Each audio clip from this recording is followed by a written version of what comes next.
বাইরে থেকে আসছে, ঝগড়া শুরু হয়ে গেছে। বাচ্চাটা কোনো জায়গায় গেছে, ভালো আছে, ঝগড়া শুরু হয়ে গেছে। কেন হয়? কারণ তার উপরে বদনজর লাগে, জিন্নাত তার সাথে একত্রিত হয়ে যায়।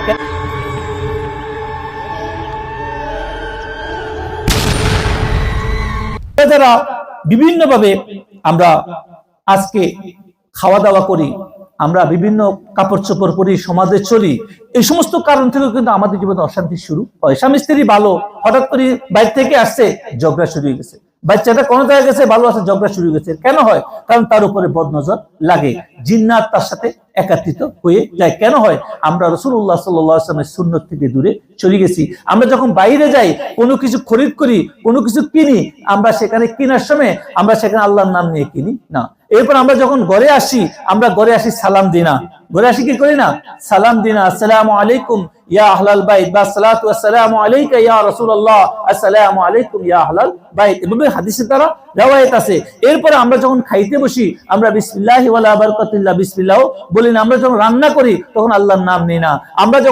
আমরা কোনো কিছু পানি আমরা পান করি, যেটা বাংলা ভাষায় বলে, আমরা খাই, পান করি, তখন আমরা কিন্তু আল্লাহর নাম নিই না। আমাদের সর্বক্ষেত্রে আমরা আল্লাহকে বলি, আমরা সব কাজ করি, আর প্রতি মুহূর্তে আমাদের মধ্যে এগুলা ঢুকতেছে। ঢুকার পরে কি হয়? আমাদের শরীরের মধ্যে এক ধরনের অস্থিরতা কাজ করে, শয়তানি শক্তি কাজ করে। আর শয়তানি শক্তি কাজ করলে স্বামী স্ত্রীকে, স্ত্রী স্বামীকে, ছেলে মাকে, মা ছেলেকে, মেয়ে বাপকে, বাপ মেয়েকে অ্যাকসেপ্ট করতে সহজে পারে না। কারণ অন্য শক্তি তাদের মধ্যখানে কি হয়ে গেছে? মিস হইয়া গেছে। এই জন্য আমরা যারা আজকে এই ঘরে ঘরে অশান্তিতে আছি, তাদেরকে এই সমস্ত বিষয়ে সাবধান হওয়া উচিত। আমরা এগুলোর উপরে করব। জাস্ট আমি গত সপ্তাহে আলোচনা করছি, সেজন্য আমরা যখন মানুষের কোনো কিছু যে ভালো দেখি, তখন আমাদের কাছে, অনেকের কাছে ভালো আছে, কিন্তু অনেক মানুষের জ্বলে। অনেক মানুষের কি হয়?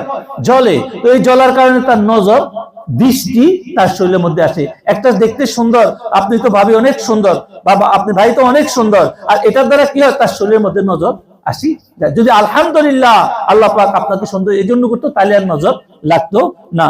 আপনারা সাহাল ইবনে হুনাইফ রাদিয়াল্লাহু তাআলা আনহু একজন সাহাবী ছিলেন। উনি এক জায়গায় গোসল করার জন্য নিজের গায়ের কাপড় খুলছিলেন, আর সাথে সাথে আরেকজন ছিল হযরত আমর, তিনি তার দিকে নজর দিয়েছেন আর বলছে, কি সুন্দর তুমি। আর সাথে সাথে তিনি কি করছেন?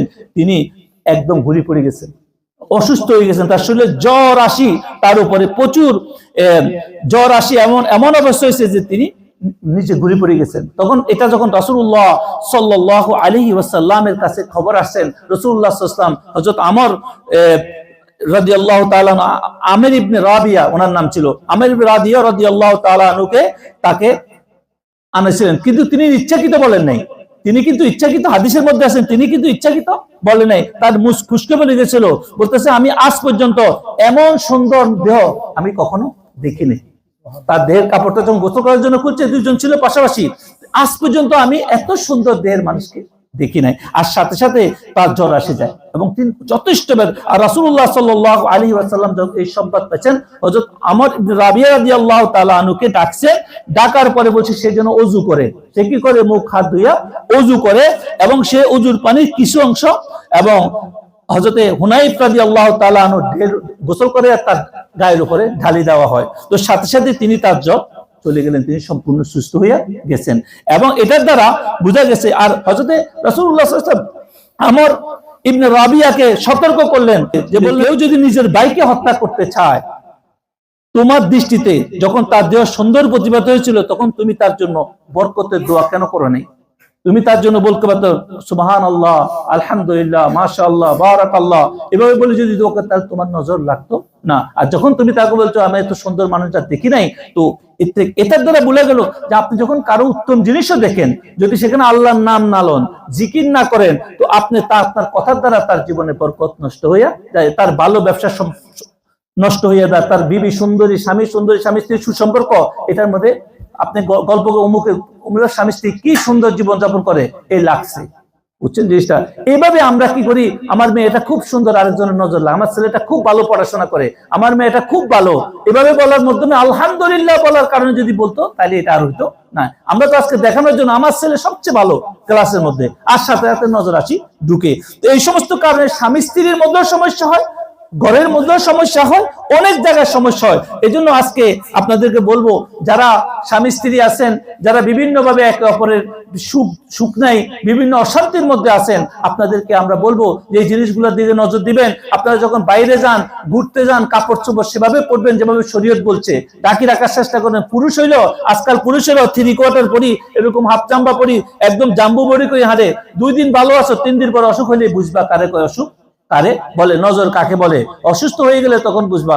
এই জন্য সাবধান, নারীদেরও সাবধান হওয়া উচিত। কাপড় চোপড় শালীন পোশাক পরা উচিত, ভদ্র পোশাক পরা উচিত, যে এই পোশাকের দ্বারা তারপরে এমন কথা বলা যাবে না যে এই কথাগুলোর দ্বারা স্বামী স্ত্রীর মধ্যে ইয়া হয়। বিশেষ করে যারা ইউরোপের জীবনে আছে, অনেকের আগে সংসার আছে, স্ত্রীরও আছে, স্বামীরও আছে, তাদেরকে আগের সংসার নিয়ে ঘরের মধ্যে কথা বলা, এটা সম্পূর্ণরূপে সংসার ধ্বংসের একটা লক্ষণ। তারপরে হলো যে বিয়ের আগে অনেক ঘটনা হইতে পারে, পরিবার জীবনে অনেক কিছু হয়। যেদিন থেকে বিয়ে হয়েছে, এই সমস্ত অমুক ভালো ছিল, অমুক এ ছিল, এগুলার দ্বারা সংসারের মধ্যে কি হয়, একজনের বিভাজন সৃষ্টি হয়, অশান্তি সৃষ্টি হয়, শয়তান আসে। সর্বোচ্চ একে অপরকে মহব্বত করার চেষ্টা করবেন। আমরা যে এটা বলতেছি, একে অপরের স্যাক্রিফাইস করবেন। আমাদের সমাজে আর একটা সমস্যা আছে, অনেক মায়েরা আছে, অনেক বোনেরা আছে, তাদেরকে যদি স্বামীরা বেশি মূল্যায়ন করে, দেখা যায় তারা অবুঝের কারণে আরো বেশি চায়। তাদের শুকরগুজার করা উচিত। অনেক স্বামীরাও আছে, তাদেরকে স্ত্রীরা বেশি ভালোবাসে, বেশি করে, এই জন্য তারা অবহেলা করে, অন্য নারীর প্রতি তারা আকৃষ্ট হয়ে যায়, অন্য দিকে হয়ে যায়, এটাকে অমূল্যায়ন করে। আল্লাহ বরকত ঘরের মধ্যে দেখছে, এদিকে তাকায় না। এই সমস্ত বিষয় খেয়াল করা আমাদেরকে জরুরি।